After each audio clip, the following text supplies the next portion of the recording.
Chers citoyens, le pays nous appelle.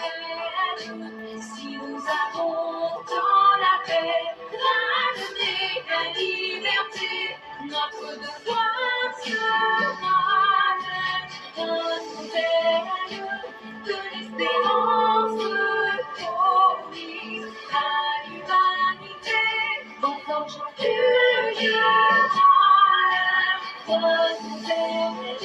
la patrie de la belle fraternité. La patrie de la belle fraternité. La patrie de la belle fraternité. Bonjour mesdames et messieurs, bonjour chers auditeurs, bonjour chères auditrices, bonjour à tous les élèves de la classe éclaireur Pro Vérité. Bonjour à tous et toutes celles qui nous suivent en ce moment. Nous sommes en date du 23 janvier 2025. Merci de nous faire confiance. Merci d'être encore présent pour la voix du militant. C'est la tribune à travers laquelle nous essayons de laisser le plus de temps possible aux militants de s'exprimer. Et donc tous ceux et toutes celles qui voudraient la parole, nous en avons pour 1h15 minutes. Nous vous demandons de vous signaler le plus tôt possible afin qu'on puisse partager équitablement le temps. Et il est important de savoir ceux qui veulent la parole. Il y a déjà des personnes qui commencent à se signaler. Il est important de le savoir pour que, ici à mon niveau, je puisse savoir comment partager le temps. Et le temps, c'est ce qu'on n'a pas vraiment et que la chose qui ne peut pas se renouveler. Et donc, comme je le dis, on va beaucoup insister sur le temps. Et donc, tous ceux et toutes celles qui voudraient la parole, nous vous demandons, sans plus attendre, de vous signaler pour qu'on puisse vous mettre dans la ligne d'appel et surtout pour que vous puissiez vous exprimer. Et donc, nous avons déjà Mère Geneba qui s'est signalée. Et donc, on va attendre quelques minutes. Quand je dis quelques minutes, c'est vraiment quelques secondes pour que ceux qui veulent s'exprimer le fassent rapidement. Et à elle, nous allons donc donner la parole. Et si nous n'avons personne, on va donc faire le direct avec elle et pouvoir couper le direct. Je vois aussi Mère Sali qui s'est signalée, ça fait 2 personnes. Et donc, les 1h15 minutes, s'il n'y a personne, on va diviser cela entre les deux et leur donner la parole et leur permettre de s'exprimer. Et donc, j'ai dit merci à tous et surtout à ceux qui nous font confiance. Et encore rappeler une fois de plus à tous ceux et toutes celles qui ne se sont pas encore abonnés à la nouvelle page TikTok, il serait utile de le faire pour ne pas que vous puissiez nous rater et rater nos émissions. Et comme je le dis, vous savez, nous sommes beaucoup attaqués et en même temps, il faut multiplier les stratégies par anticipation. C'est au nom de toutes ces réalités donc que nous avons créé une page supplémentaire. Et comme vous l'avez vu, malheureusement, même notre page sur laquelle on avait l'habitude de faire les directs a été bannie pour 1 semaine. Et donc, ça veut dire que les choses ne seront pas faciles. Et donc, nous demandons à tous ceux et toutes celles qui n'ont pas encore pu s'inscrire, ce n'est pas la chose la plus difficile. Vous partez sur toutes nos pages, YouTube ou bien Facebook, vous allez trouver le lien en bas. Il suffit de cliquer là-dessus et vous pouvez vous inscrire en vous abonnant. Et une fois que cela est fait, vous êtes déjà membre et lorsque nous lancerons des directs, vous pouvez les recevoir. Maintenant,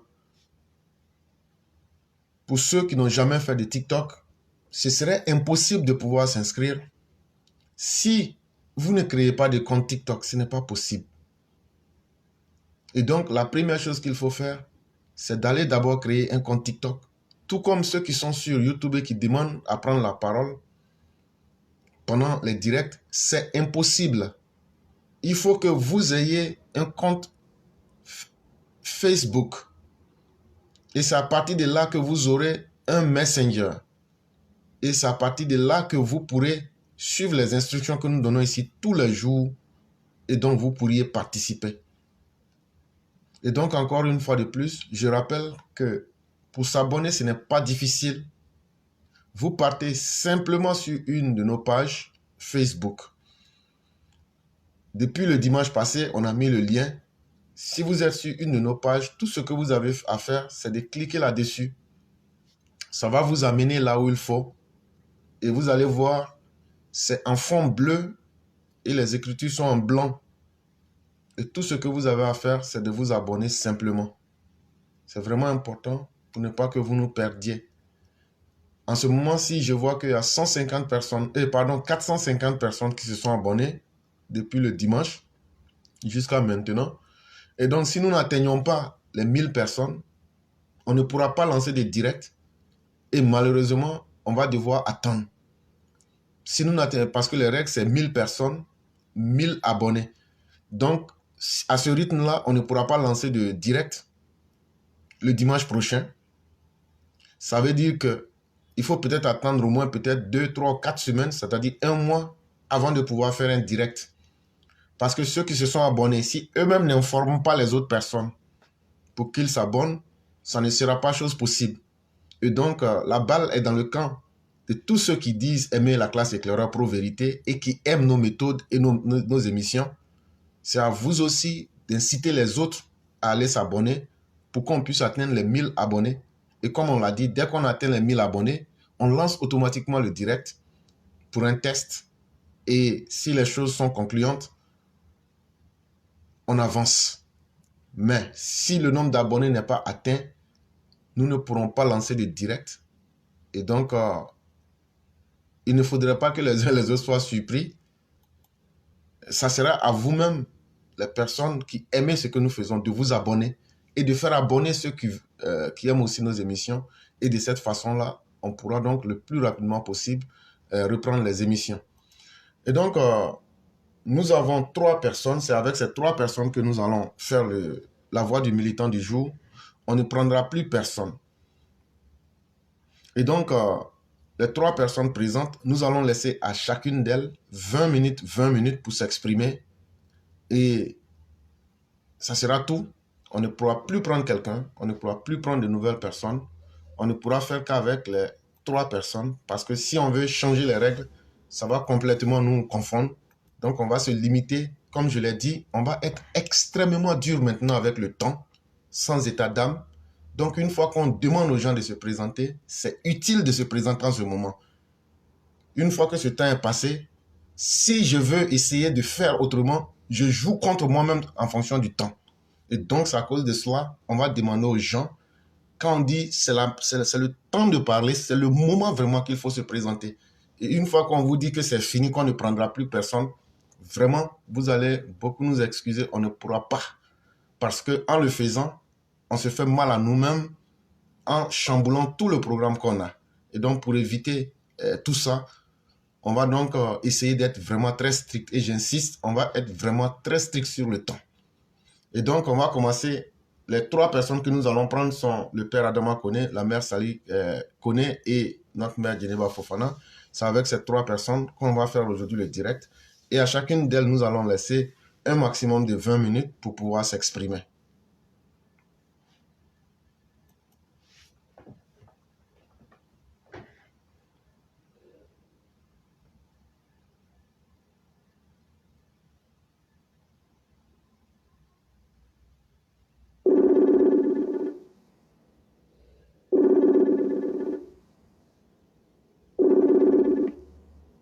Allô? Oui. Allô? Oui, bonjour, chère mère, comment allez-vous? Bonjour, oui, je vais bien. Et vous, éclaireur? Oui, grâce à Dieu, tout va très bien. D'accord, Dieu merci alors. Ok. Donc, on va vous laisser la Ok, parole. Ok. d'accord. Merci beaucoup, éclaireur, de me donner la parole. Je dis bonjour à tout le monde. J'espère que vous allez tous bien. Et voilà, avant de commencer, je vais dans votre sens pour rappeler aux gens que nous avons un nouveau compte maintenant TikTok. Donc, sur ce nouveau compte-là, voilà, l'écriture, voilà, c'est écrit le logo, il est bleu et puis l'écriture est blanc. Donc, voilà, c'est les choses, c'est les EPV, les éclaireurs, non? Voilà, si je me trompe pas. C'est la même chose, en fait. C'est juste la couleur du logo qui a changé.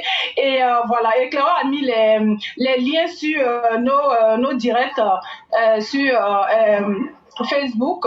Et voilà, donc cliquez dessus et puis abonnez-vous, suivez, faites, voilà, suivre et puis voilà quoi, pour qu'on puisse avoir, et puis abonnez-vous pour qu'on puisse avoir plus d'abonnés et puis pour qu'on puisse, d'ici le samedi, pour qu'on puisse voilà, faire nos directs tranquillement parce que c'est pas normal que jusque là, nous n'avons pas encore atteint les 1000 personnes. Voilà, nous sommes nombreux quand même.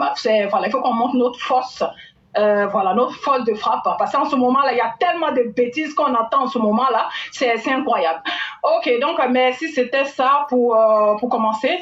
Donc, je vais rentrer voilà, dans le but du sujet. Voilà, donc je vais commencer par répondre au rat. Au rat des goûts. Aux chiens. Aux chiens au cœur non coupé qui suivent une personne qui a dit que le président Ouattara ne va jamais être un président en Côte d'Ivoire, qui a juré, qui a dit tout et n'importe quoi envers les gens du Nord, mais qui est parti marier une femme du Nord parce qu'il n'a pas pu avoir une belle femme. Celle il avait mariée, là, cette dernière-là, avait une voix de femme et avait une voix d'homme et ressemblait à un homme. Et puis aussi, voilà, tout sur elle était vilain. Et cette dernière-là, voilà, a fait plein de n'importe quoi dans le pays, a envoyé la haine en Côte d'Ivoire. Et Dieu a fait que, voilà, pour le punir, Dieu a fait qu'il est parti prendre lui-même une femme du Nord, qui est Nadi Bamba, celle qui ne sait pas d'où elle vient, qui ne connaît pas son histoire. Et après cela, et je souhaite même dire à ces jeunes-là, ceux qui sont, voilà, les auras là, que nous allons nous faire le plaisir, en fait, de leur couper la queue, chose en 2024 là. Et que nous allons faire ça sans anesthésie, si Dieu le veut. Voilà, donc ces rats là se baladent maintenant sur les panels là, pour faire des choses en allant prendre, comment on appelle, le tissu rouge pour coudre ça en béret, pour mettre ça pour pencher ça sur les crânes là, et puis s'asseoir pour dire des bêtises. En fait, c'est les désœuvrés que Laurent Gbagbo avait blagué dans le temps là, à qui il avait donné les armes, qui disaient comme des chiens errants là, les disaient matin, midi et soir, sortez. Et puis les mentait matin, midi et soir, là, faisant croire que les Français étaient contre les Ivoiriens, que toutes les fautes du pays là étaient à cause des Français là. Et puis derrière, ils finançaient comment on appelle, la France avec l'argent de la population là. Et en fait, ils les blaguaient pour qu'ils sortent parce que c'est des gens en fait qui n'ont pas de cervelle. C'est des gens qui sont tellement maudits, qui ne savent pas comment on doit se lever le matin pour aller chercher son pain quotidien là. Voilà, c'est des personnes en fait qui sont là, la paix de lèvres, des personnes qui sont là, quand ils se lèvent le matin là, tout ce qui les intéresse là, c'est de se brailler pour se jouer au beau gosse là. Ces personnes là, ce sont eux que Laurent Gbagbo est en train de faire appel encore pour qu'ils sortent, pour venir mentir encore à la population ivoirienne là. Ils veulent faire croire aux gens que les Ivoiriens, il y a des vrais Ivoiriens, il y a des faux Ivoiriens. Ils veulent faire croire aux gens que comment on appelle là, Laurent Gbagbo est celui-même qui est là pour le bien des Ivoiriens, qui se bat. Ils veulent renverser la situation pour faire oublier aux gens que Laurent Gbagbo a passé 10 ans au pouvoir sans rien faire dans notre pays. Laurent Gbagbo n'a pas été capable de mettre cela que 1 mètre de goudron dans le pays qu'il appelle le village qu'il appelle son village. Et voilà. Mais ils disent aussi que le métro de la Côte d'Ivoire là, que le métro que le président Ouattara va construire là, que la Côte d'Ivoire n'a pas assez d'argent pour construire le métro là. Donc le métro là va appartenir en quelque sorte aux Français, à la France. Donc regardez-moi des gens comme cela, des gens qui ne savent pas que quand on prend un crédit là, on finance dans quelque chose et après cette chose là nous se paye lui-même. C'est comme le goudron que le président Ouattara a fait. Ce goudron là, non seulement ça profite à nous les Ivoiriens, ça embellit notre pays, la Côte d'Ivoire, et ça nous permet d'aller d'un point A à un point B rapidement. Et puis derrière, les péages là ont pu se payer eux-mêmes. Et puis est-ce que le goudron là est quitté? Le goudron est resté. C'est resté dans notre pays. Donc, ça devient du gagnant-gagnant. Nous sommes 100% gagnants dans cette affaire. Comme eux, ils ont été incapables de rien faire de bon dans le pays. Là. Donc, qu'est-ce qu'il faut faire? Il faut saboter le travail pour faire rentrer dans la tête de certaines personnes, pour les montrer, pour les faire croire que le président est en train de prendre crédit, en train de vendre choses de la Côte d'Ivoire aux gens. Choses aux Français. Mais quand vous regardez l'histoire, quand vous avez entendu ce que Laurent Gbagbo lui-même a dit là, le fait qu'il prenait de l'argent de la Côte d'Ivoire pour donner aux Français là, est-ce que le président Ouattara a fait ça? Non. Donc, qui est la personne même qui a vendu la Côte d'Ivoire aux Français, comme on l'a dit? C'est Laurent Gbagbo. Et puis, le pire même, c'est il a tellement peur de la France qu'il n'est même pas capable même de les regarder dans les yeux, comme le président Ouattara fait. Pour leur dire ce qui ne va pas et ce qu'il veut accepter ou ce qu'il ne veut pas accepter. Le président Ouattara, c'est du gagnant-gagnant. Il parle, vous parlez à faire. Voilà, tu veux faire telle chose. Voilà, nous on gagne quoi dedans? C'est ce que le président Ouattara fait avec tous les pays. Et c'est ça qui permet à notre pays, c'est ça qui a permis à notre pays d'être le beau pays qu'il est aujourd'hui. Est-ce que l'autre, il a été capable de faire ça? Celui qui joue au garçon au dehors, qui vous mente, qui n'est pas capable de dire à ses propres enfants de sortir, qui vous donne des armes, qui vous donne un peu d'argent de vous-même, votre pays. Parce que Laurent Gbagbo, comme tout le monde le sait, ce monsieur-là n'est pas venu avec un rond en Côte d'Ivoire. C'est un monsieur qui a commencé par voler dès son bas âge jusqu'à l'heure où il est. Tout l'argent que Laurent Gbagbo a là, c'est l'argent de la Côte d'Ivoire. Ce n'est pas le cas du président Ouattara. Le président Ouattara a travaillé à la sueur de son front et c'est grâce à ça qu'il a eu son argent. Donc, il n'a pas besoin de brader le pays pour avoir des amis parce que, étant un incapable, Laurent Gbagbo, il voulait tellement mettre dans sa poche les Français qu'il a donné tout. À tout va. Et son complice, son bon premier ministre même a avoué ça via la vidéo que Éclaireur a mis sur le net. Vous n'avez qu'à aller écouter, sortant de la bouche de son meilleur premier ministre, qui n'est ni plus ni moins que Sorodium, celui qui se joue aujourd'hui l'ennemi du président Ouattara là. Quand ça l'arrange là, il dit il est contre le président. Quand ça l'arrange là, il dit le vrai nom de Laurent Gbagbo. Et quand ça l'arrange pas, il change de parole pour mentir sur le président Ouattara. Donc voilà des personnes que nous avons en face, des personnes au rabais, des personnes qui gueulent mais qui sont incapables de faire quelque chose. Et ils veulent faire quitter le président Ouattara au pouvoir. Regardez-moi des gens comme ça. Vous-même, vous avez dit auparavant, votre chef là, il a dit que le président Ouattara n'allait jamais être président. Le président Ouattara était président et puis il a accueilli comme un fruit pourri. Et donc, qu'est-ce que vous êtes en train de vous piailler pour rien du tout? Vous ne pouvez rien créer. Vous êtes des personnes vides, des personnes qui sont des désœuvrés à qui on donne 2000 francs pour aller acheter Koutoukou et boire et puis venir s'asseoir pour gueuler dans sur des TikTok et autres. Et quand je vois parmi eux des femmes qui sont censées être celles-mêmes qui ont donné la vie, qui sont plus réfléchies. Et il y a une qui dit aussi que elle dit que le président Gbagbo voulait construire le stade MBMP. Voilà, bon, je sais pas si c'est bien prononcé, mais c'est ça.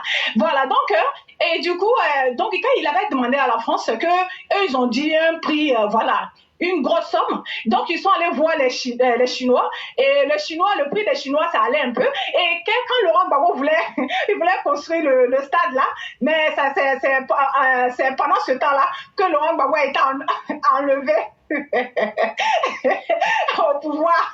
Donc voilà, quelqu'un qui a passé 10 ans au pouvoir, qui n'a même pas été capable de faire ne serait qu'un mètre de goudron dans son village. Vous voyez la bêtise de ces personnes-là, quoi, le mensonge de ces personnes-là. Ah, la Côte d'Ivoire ne peut pas avoir l'argent pour construire le métro. Le métro coûte très cher, ça coûte 1000 milliards d'après eux-mêmes. C'est eux qui connaissent les prix. Mais là, incapable là, il n'y a pas une seule chose qu'on peut montrer pour dire que Laurent Gbagbo a fait ça. Donc voilà à quoi on assiste. Donc aux chefs ivoiriens. Et j'ai vu aussi parmi eux, il y avait des gens, des soi-disant des gens du Nord qui étaient parmi eux, qui pensent à qui on leur disait, oui, vous êtes des vrais Ivoiriens, les autres là ne sont pas les vrais Ivoiriens. Eux, ils pensent que, parce qu'on leur dit que vous êtes des vrais Ivoiriens, donc du coup, vous devrez, je ne sais pas. C'est quoi votre problème? Vous n'avez pas confiance de votre nationalité?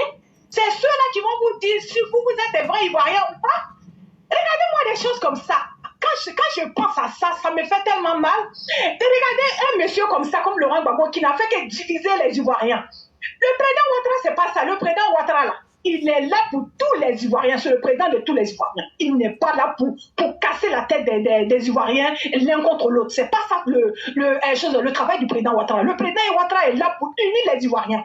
Donc, chers Ivoiriens, faites attention à vous. N'écoutez pas ce que ces personnes-là veulent mettre dans la tête des gens en vous faisant croire que oui, les gens du Sud, les gens de l'Est, les gens de ceci, cela, là sont des vrais Ivoiriens et des gens de l'autre côté sont des faux Ivoiriens. C'est archi faux. Si vous rentrez dans ce genre de jeu-là, c'est ce que Laurent Gbagbo a fait pour avoir le pouvoir, pour venir s'asseoir pendant 10 ans. Et il a mangé l'argent de la Côte d'Ivoire. Il vous a laissé dans la faim pendant 10 ans. Il vous a parlé mal pendant 10 ans. Il a fait que vos enfants sont allés se donner à la mort pendant 10 ans. Et il vient encore avec cette même manipulation-là pour essayer encore de blaguer vos enfants encore. Donc, faites attention. Suivez le président Ouattara pour que notre pays, nous puissions aller mettre la main en avant. Chez nous, nous-mêmes des nordistes, là, nous ne suivons pas le président Ouattara parce qu'il vient du Nord. Non, non, non, non. Nous le suivons parce que c'est un président, dans un premier temps, rassembleur. Parce que nous, là, ce qui nous préoccupe, là, c'est la paix entre Ivoiriens et Ivoiriens. Parce que ce qui nous unit, là, c'est notre pays, la belle Côte d'Ivoire. C'est elle qui nous unit. Donc, notre bataille, là, c'est d'abord ça. Et après cela, là, c'est le travail que ce monsieur-là fait. C'est l'amour que ce monsieur-là apporte à notre pays. Et voilà, l'amour et le progrès qu'il apporte dans notre pays. C'est ça, en fait. C'est ça qui nous préoccupe. Sinon, nous, on n'est pas là pour la beauté de quelqu'un. Hein. Laurent Gbagbo, ceux qui le suivent là, ils le suivent juste parce que c'est un comédien. C'est une personne qui est là, je sais pas, parce que peut-être qu'ils ont besoin de quelqu'un pour les faire rire. C'est pour cela qu'ils suivent ce monsieur-là. Sinon, moi, je ne vois pas une personne qui est normale là. Va aller suivre une personne comme ça. Pourquoi? Je ne sais pas. Une personne qui n'a que pour projet que d'aller envoyer les enfants ivoiriens à l'abattoir. Donc, faites attention. C'est ce que je voulais dire. Mettons-nous main dans la main et puis ne nous faisons plus jamais manipuler par des individus mal intentionnés comme Laurent Gbagbo ainsi que tous les autres. Merci beaucoup. Et ne croyez pas à tout ce qu'ils vont dire. Croyez au président Ouattara, le président de la vérité, le président de l'amour, le président de l'évolution, le président de l'avancée à 1000% de la Côte d'Ivoire. C'est ça, c'est ce monsieur-là qu'on doit suivre. Merci beaucoup et puis bonne journée à tous. Vraiment, merci beaucoup, cher mère. Merci pour tout ce que vous avez dit. Et à ceux qui veulent s'abonner, et à quelqu'un qui a dit dans les commentaires que c'est difficile pour beaucoup de personnes. Mais je crois qu'avec les explications que nous donnons, et avec la manière qu'on explique, on ne peut plus expliquer ça d'une manière plus facile que ça. Tu vas sur la page, tu vas voir c'est bleu, tu cliques dessus, tu vas te retrouver sur la page TikTok, tu fais abonner, c'est fini. Ou bien même dans les commentaires, là, il y a les liens qu'on a mis là. Tu cliques sur ça, tu te retrouves sur la page, tu fais abonner. Il ne peut pas avoir une autre explication plus facile que ça. Si quelqu'un dit qu'il n'a pas pu s'abonner, c'est que la personne n'a pas créé de compte. Et donc, nous-mêmes, là, on ne peut pas créer de compte pour quelqu'un. C'est à la personne même de créer son compte et de suivre les instructions qu'on donne. Et les explications qui sont données, il ne peut pas avoir une explication plus facile que ça. Et si ça, c'est difficile, les personnes peuvent demander à d'autres personnes de leur faciliter en les aidant. C'est vraiment ce qui est possible. Et cher mère, merci pour les conseils et tout ce que vous avez dit. Et vraiment, c'est important. Il faut que les gens arrêtent de se laisser manipuler. Parce qu'une chose est que le manipulateur pense qu'il a un pouvoir sur les gens, mais une chose est que ceux-mêmes qui entrent dans ce jeu-là arrêtent. Ça ne peut plus servir d'argument pour dire non, non, non, c'est comme si c'est comme ça. Lorsque vous parlez, ces mêmes personnes vous disent que Laurent Gbagbo voulait faire, il allait voir les Français, il allait voir les Chinois. Mais quand il était allé voir, c'était pour prendre quoi? C'était pas pour prendre crédit. C'était pas pour prendre crédit. Et donc, il faudrait que ce jeu-là, ça s'arrête. Malheureusement, certains aiment cela et laisser ses opposants-là dire n'importe quoi. La réalité, c'est qu'aujourd'hui, là, on est en train de parler de ce qui est pragmatique, de ce qui est factuel. Restons cohérents, restons déterminés. Et vraiment, merci à vous d'être sortis en ce jour. Merci de continuer le combat et restons cohérents et très strictes. C'est vraiment important. Donc, on va vous souhaiter une excellente soirée. Bien des choses à vous ainsi qu'à toute la famille. Ok, merci beaucoup, éclaireur. Voilà, je souhaite dire aux personnes qui veulent sur TikTok, là, ils n'ont qu'à cliquer sur suivre. Suivre. Voilà, vous suivez, c'est comme... J'ai l'impression que depuis, c'est moi seul qui fais la promotion, personne d'autre n'en fait. Donc, ça fait que les gens, quand une seule voix parle, il faut que tous les EPV sortent aussi pour faire la promotion. Tous les EPV peuvent partager le lien sur leur page, mais j'ai l'impression que c'est moi seul qui fais le truc. Donc, c'est évident que si c'était partagé aussi, les gens comprendraient aussi. Il faut que chacun aussi fasse aussi un effort pour mettre les liens sur les pages, vraiment faciliter ça aussi aux gens, ça allait être aussi important. Donc, c'est cela que je voulais ajouter. Ok, merci beaucoup. Il n'y a pas de problème. Merci beaucoup et excellente soirée à vous.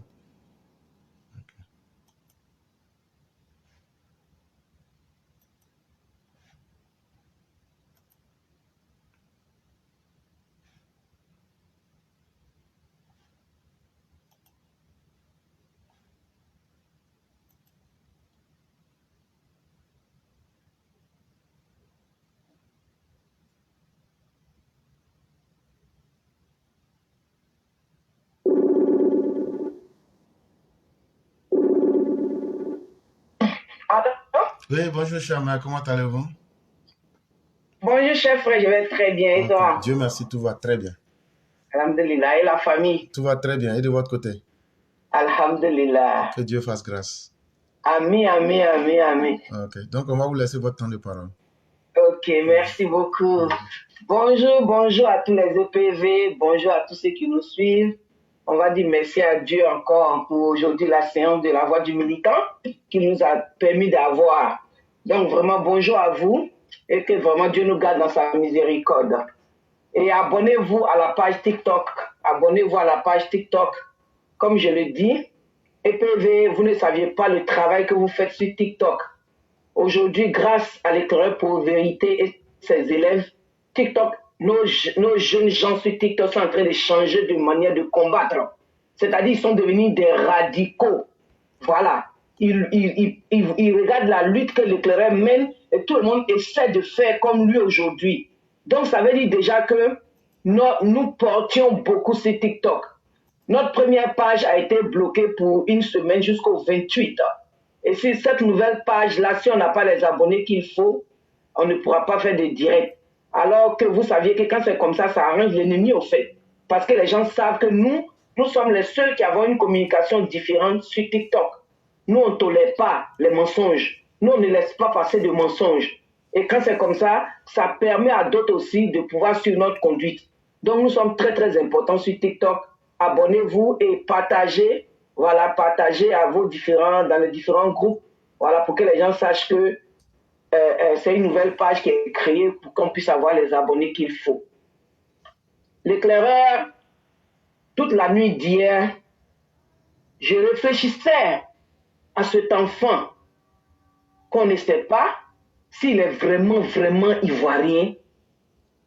Franchement, toute la nuit d'hier, c'est à lui je pensais. Et je pensais par tous ces manigans, tous ces trucs. J'ai dit, l'ennemi de la Côte d'Ivoire même là, c'est ce monsieur-là.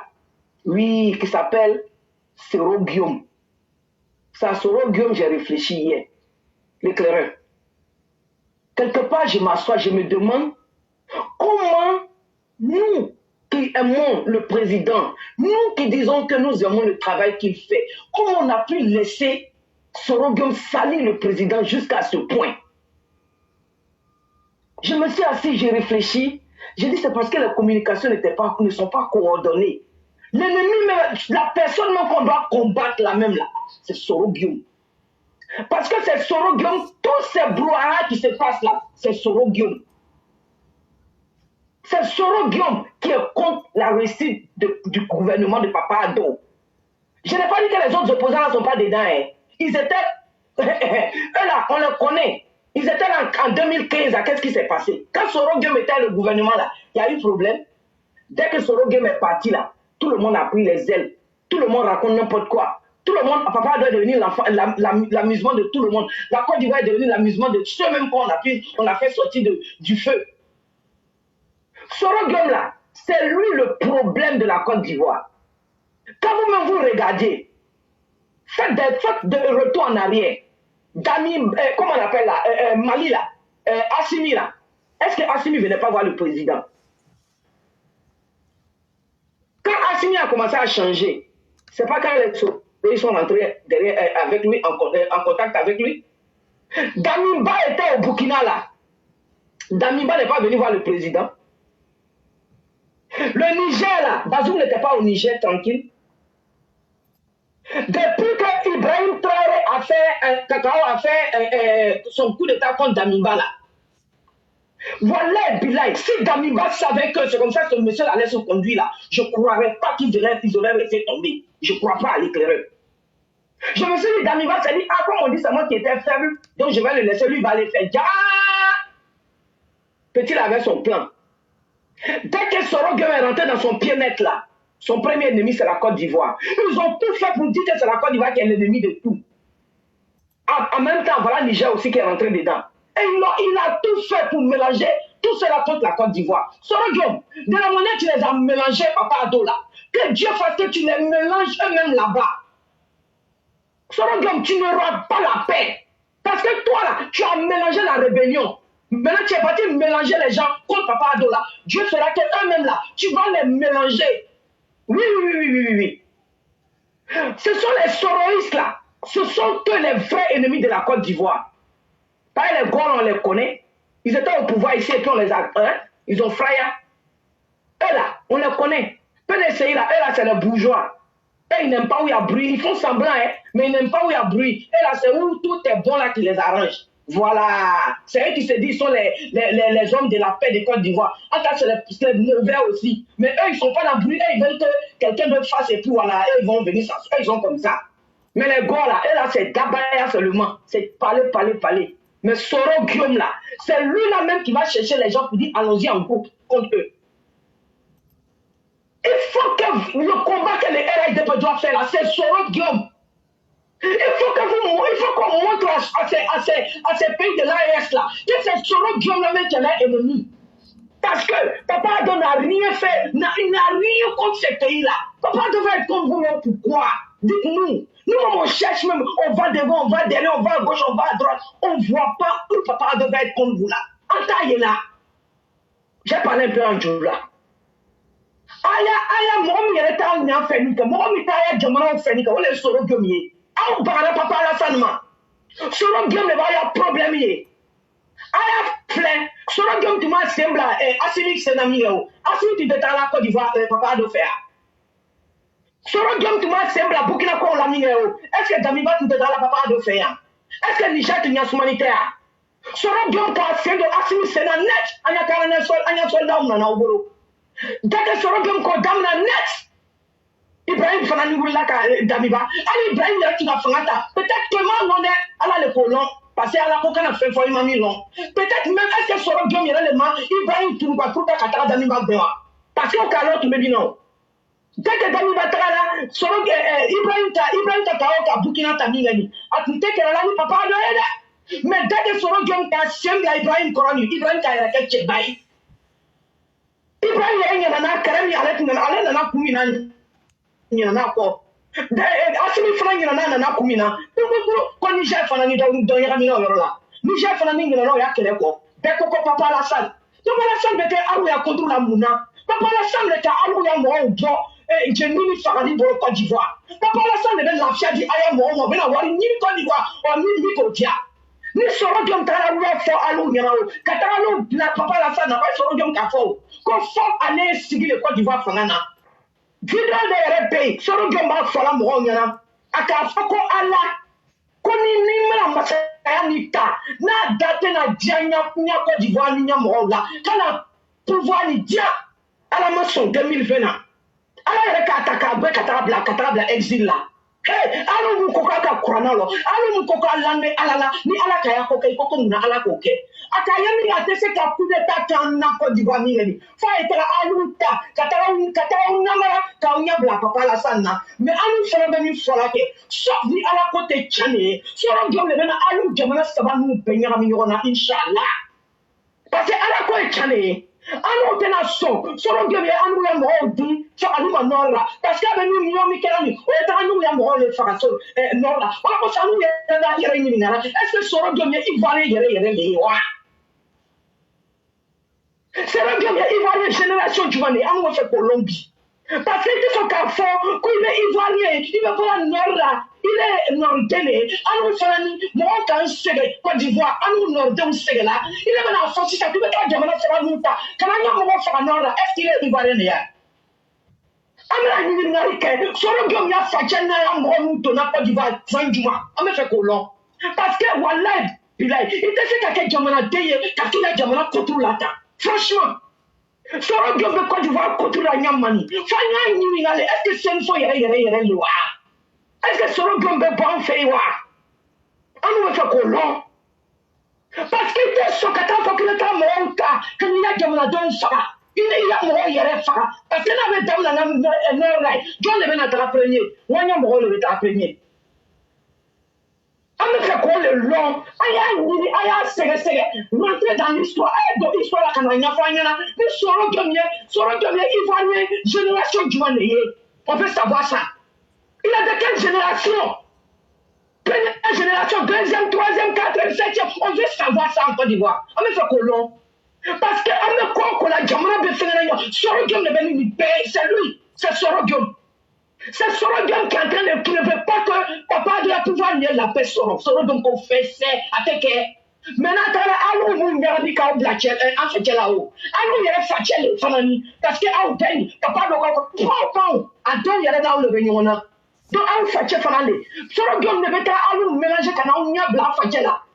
ala bɛ sɔn k'alu to di a ye jamana de y'a jamana ye ni sɛbɛn ma diya a bɛ bɔ ni nin jaabiw de kɛ a ye jamana de y'aw ta ye Côte d'Ivoire ye anw ta ye donc alu fana bɛ occuper an ka problème la alu bɛ occuper an ta la mais ni sɔrɔ jɔn taara alu ɲagami k'aw ɲɛ bila cɛkɔrɔba la o alu fana ko k'a ɲɛ bila cɛkɔrɔba la ala bɛ bɔ dibi la di mais sɔrɔ jɔn de bɛ na alu bɛɛ ɲagami alu bɛɛ a bɛɛ ala kɛrɛfɛ gardien ninnu fɛn ninnu sɔrɔ jɔn de bɛ na o bɛɛ ɲɛ a ye sigi k'a filɛ. Wallahi bila sauf ni sɔrɔ jɔn ma Sisi waleya kɛ Ibrahim Kulibali la n'a ya rébellion ye sauf ni sɔrɔ jɔn ma rébellion Sisi waleya kɛ rébellion na sauf ni sɔrɔ jɔn ma anu ya kɔrɔden an ya denw n'an cɛw faga rébellion na wallahi ni sɔrɔ jɔn ma kɛ ala t'aw ɲagami mais ni sɔrɔ jɔn k'o kɛ ka taga fana ɲagami ni papa dɔ ye wallahi bilahi sɔrɔ jɔn b'aw bɛɛ ɲagami a ye sigi k'a filɛ. Alors, il y a déstabilisation de la Côte d'Ivoire. Jamais. Mais il y a déstabilisation de la Inch'Allah. Parce qu'avec nous, Kelani, c'est pas bon. Alors, on se retrouve papa de. Soro Diom ala ka yira la ko fana ate se ka tigi Côte d'Ivoire fana la. Parce que ko jugu ke katimi. Akambo nyabi katimi. Ala te so. Mais alu le bo tabi ka nyasi papa do ma papa do ka to chayora be ka te ka chokoroban do ga chaneka mais chokoroban ni ka be aleni ala le tio soro gem mi ba ofreni wala be na ya déstabilisation ke regardez seulement sauf ni ala compte chay et c'est cette lutte là que tous les RHDP doivent faire combattre soro gem nous faire sortir les vagues de soro gem. Montrer Soro Diom à ces gens-là, il faut comprendre que l'ennemi là, c'est pas Papa Ado. Toute cette personne qui dit qu'il aime Papa Ado là, c'est le combat qui doit être fait. Et vous allez voir, si tout le monde communique de la même voie là, vous allez voir si les AES ne vont pas nous laisser tranquilles. Il faut savoir que l'ennemi même c'est Soro. Sinon avant là, Assimi venait en Côte d'Ivoire, Dabiba venait en Côte d'Ivoire, Bazoum était tranquille dans son coin. Mais aujourd'hui là, qui a mélangé tout ça là, c'est Soro Diom. Il y a toute ma nuit, j'ai pensé à ça. C'est Soro Diom. Si vous cherchez les villes de la Côte d'Ivoire, numéro 1 là, c'est Soro Diom. Sinon les gars là, nous on les connaît. PSC là, on les connaît. Vous préférez là, il ne peut même pas déranger même quelqu'un en Côte d'Ivoire là. Mais c'est Soro Diom. Ce qu'il veut faire là, prendre tout le monde contre la Côte d'Ivoire. Mais Inch'Allah, tous ceux qui vont s'attacher contre Soro Diom, c'est Soro Diom là même qui va vous déstabiliser. Inch'Allah. Donc je m'arrête là. Merci beaucoup. Vraiment, merci beaucoup, cher mère. Merci pour tout ce que vous avez dit. Et c'est la base même de tout le désordre qui est là. Hein. Et si les gens de l'AES aiment Soro Diom, pourquoi ils ne font pas de lui un président, mais ils ne le prennent pas comme un décideur pour leur pays?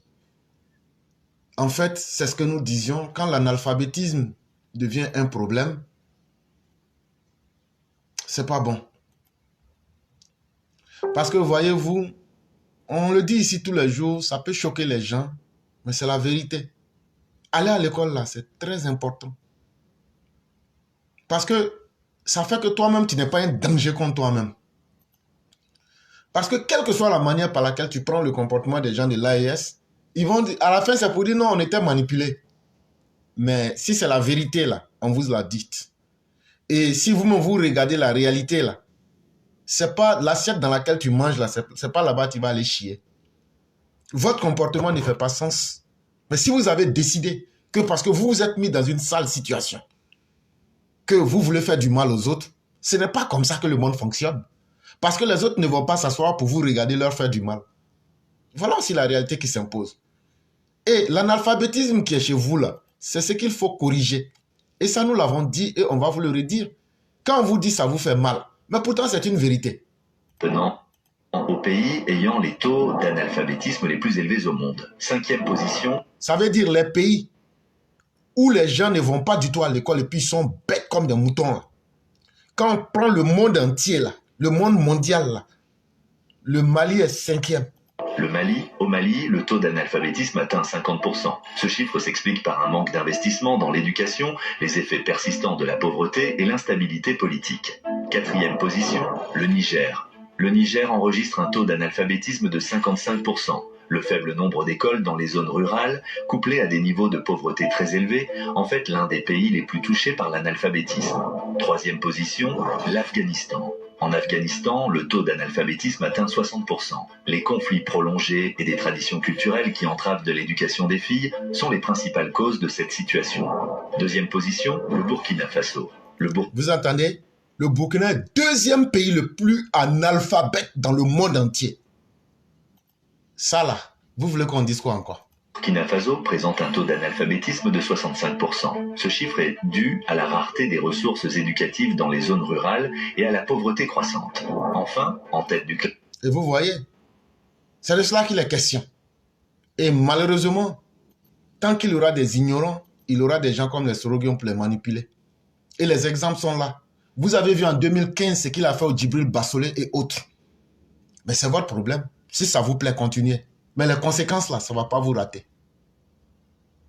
Et donc, c'est aux Ivoiriens aussi d'être conscients et de savoir qu'aujourd'hui là, qu'est-ce qu'on veut réellement? Et donner de la priorité à ce qui peut nous être utile pour ne pas faire la promotion de ces individus-là. En tout cas, on a parlé. On va expliquer, ce n'est pas la première fois. Il faudra que les gens fassent une grande et nette différence entre venir écouter nos émissions pour dire qu'on aime écouter et puis être capable de mettre ça dans leur vie pour essayer d'apporter un changement. Ce n'est pas une seule personne qui peut apporter un changement. Pour gâter là, c'est facile. Mais ceux qui pensent que eux, ils ont une autre version des faits, comme nous autres, et que la vérité là, c'est pas seulement d'écouter et puis dire j'ai compris. C'est que chacun doit mener aussi une action, de quelque manière que ce soit. Et ça, c'est important. Sinon, s'asseoir pour écouter et puis ne rien faire, c'est comme si on favorisait même les malfaiteurs. Et on a l'impression que ce sont les malfaiteurs qui prospèrent en Côte d'Ivoire. Mais parce que ceux qui pensent avoir ce qui est vrai, la réalité, ne font pas d'action. Et c'est cela aussi qu'il faut corriger. Vraiment, merci beaucoup, chère mère. Merci pour tout ce qui a été dit. On va vous souhaiter une excellente journée. Que la grâce de Dieu soit sur chacun d'entre nous. Merci encore. Et tous ceux qui ne se sont pas abonnés, en tout cas, on a donné toutes les explications. Il suffit de les suivre pour pouvoir s'abonner. Et donc, merci beaucoup, chère mère. Et on va vous souhaiter une excellente soirée. Merci infiniment, cher frère. Bonne journée à tous. Merci beaucoup.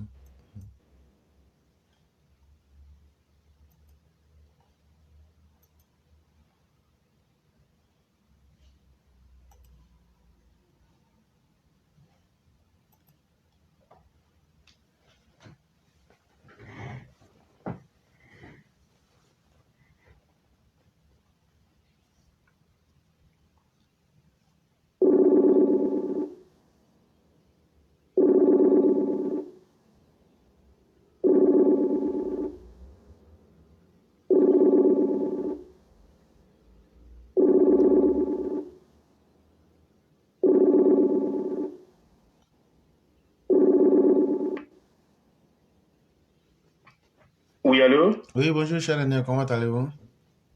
Oui, bonjour, cher frère éclaireur pour vérité, ça va et vous-même? Dieu merci, tout va très bien. Ok. Ok, donc on va vous laisser votre temps de parole. Ok, merci, cher frère éclaireur. Merci. Bonjour à toute la classe, bonjour à toute la Côte d'Ivoire. Et mes remerciements pour tous les Ivoiriens qui œuvrent pour la paix et le développement de ce pays-là. Merci spécial à son Excellence,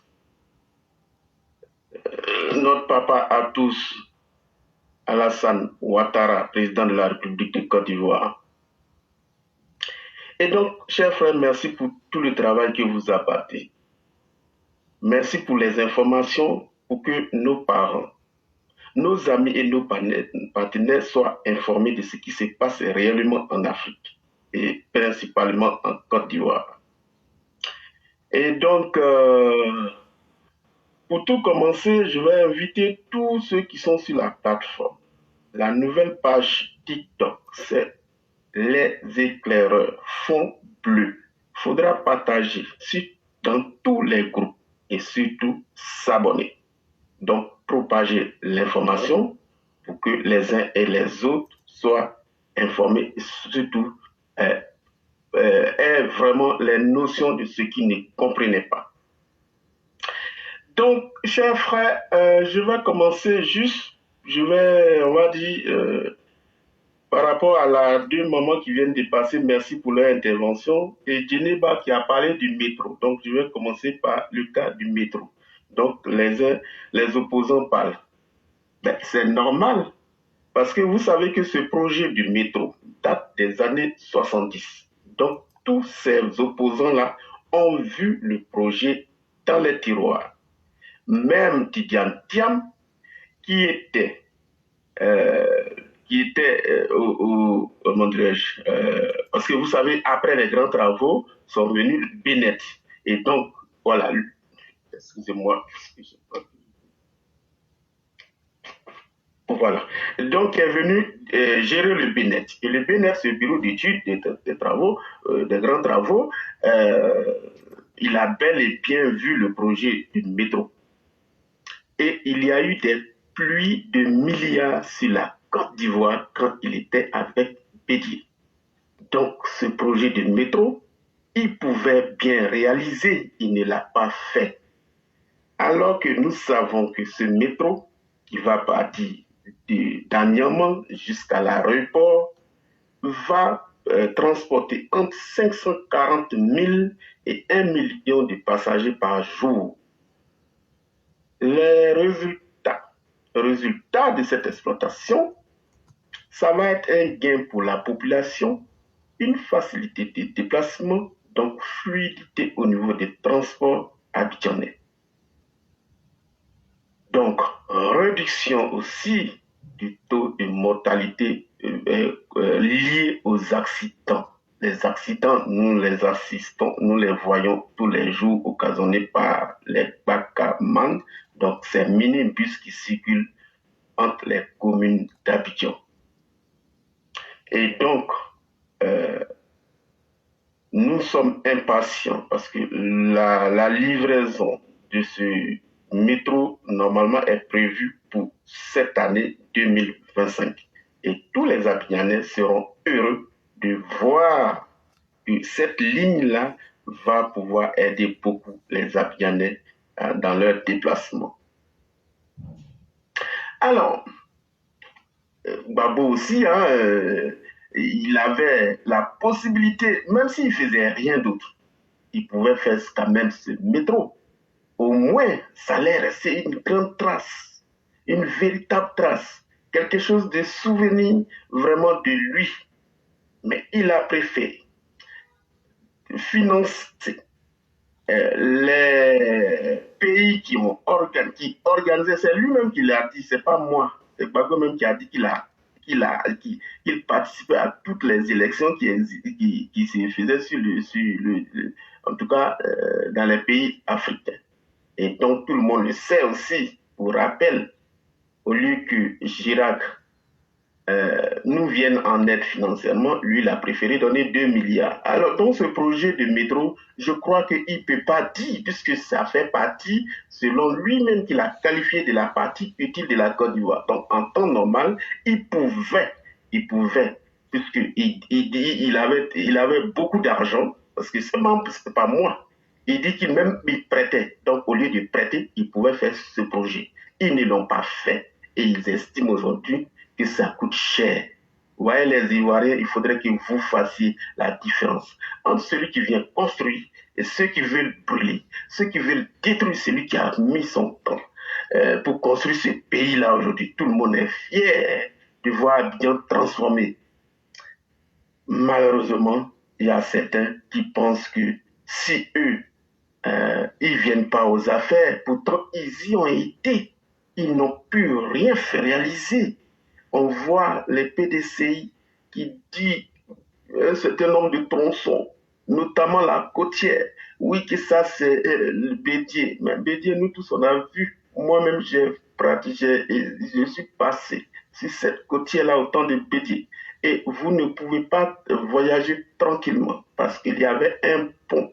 Il fallait descendre du car et marcher. Le car traversait le pont à vide.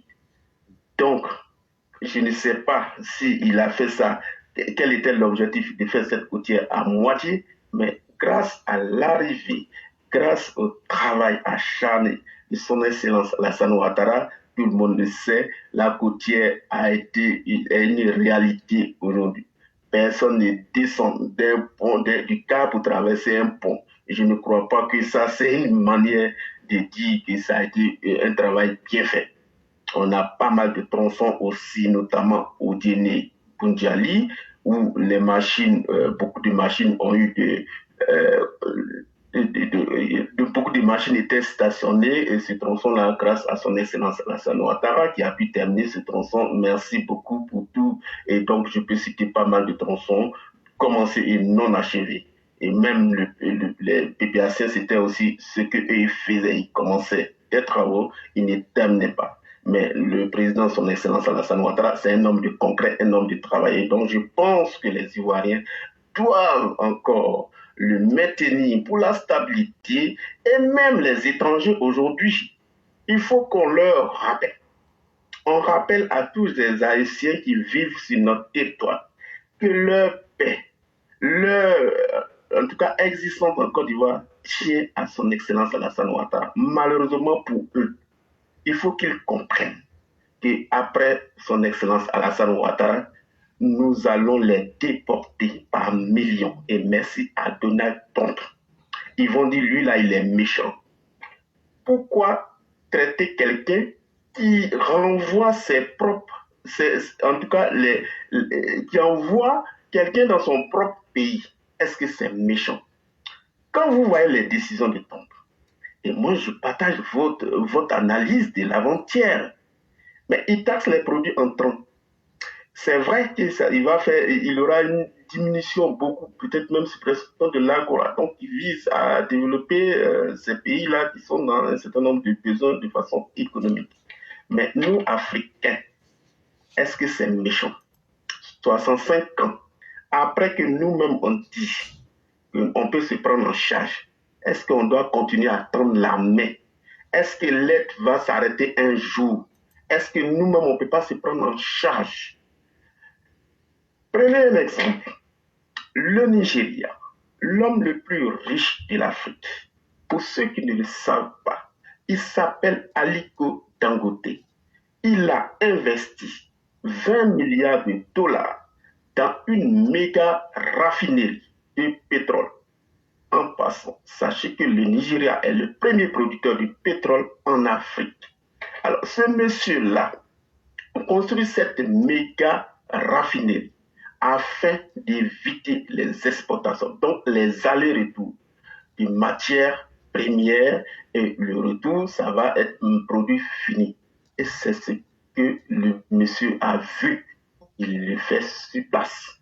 Sauf que dans l'administration, il y a un certain nombre de personnes qui comptent encore sur les importations pour pouvoir gagner sur le dos des consommateurs nigérians.